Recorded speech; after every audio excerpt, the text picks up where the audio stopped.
The school bell rang, signaling the end of another mundane day at Jefferson High. As I gathered my books, a chill ran down my spine. It was a feeling I couldn't shake off, a sense of unease that lingered in the air. I walked down the deserted hallway, the sound of my footsteps echoing eerily against the walls. The fluorescent lights flickered overhead, casting long shadows that seemed to dance in the corners. The school had an oppressive atmosphere, especially when empty.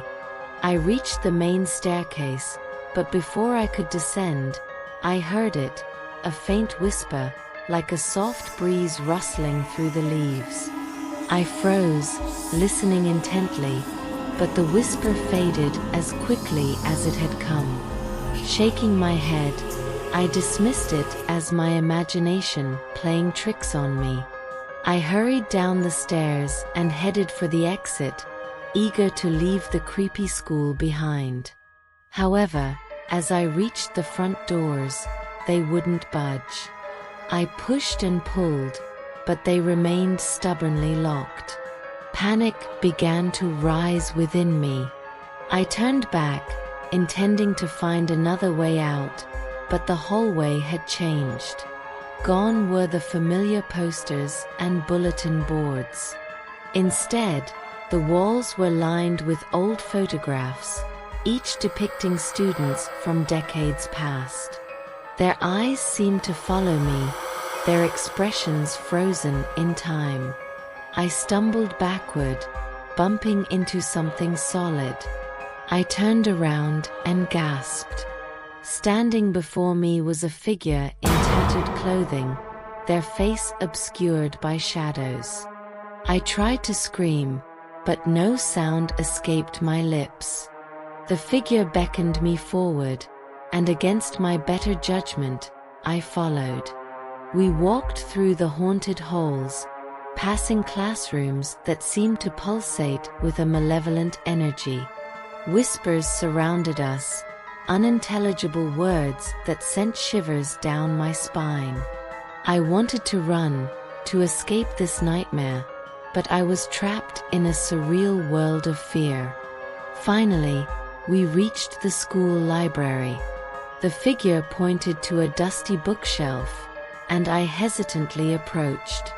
Among the books, I found an ancient tome bound in leather.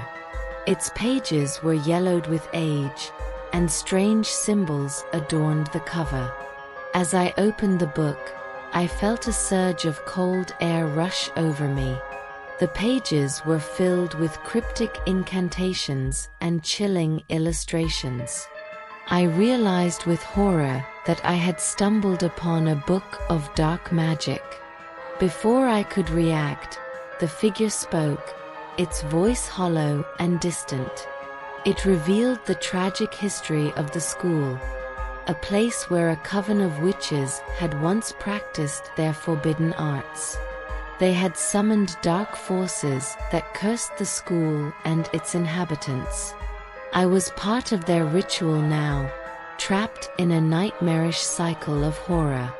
The figure offered me a choice: join them in eternal servitude or face the wrath of the vengeful spirits that roamed the halls. With trembling hands, I closed the book and backed away. I refused to be a pawn in their twisted game. The figure lunged at me, but I dodged and ran, my heart pounding in terror.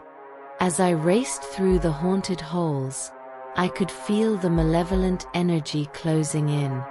Shadows reached out, trying to ensnare me, but I pushed forward with all my strength. Finally, I burst through the front doors, gasping for breath. The school facade looked normal again, bathed in the light of the setting sun. I stumbled onto the sidewalk, grateful to be free from that nightmare. But as I glanced back at the school, I saw a faint figure standing in the doorway, the same figure that had led me through the horrors within. Its eyes met mine, filled with an eternal longing. I turned away, determined to forget the horrors I had witnessed.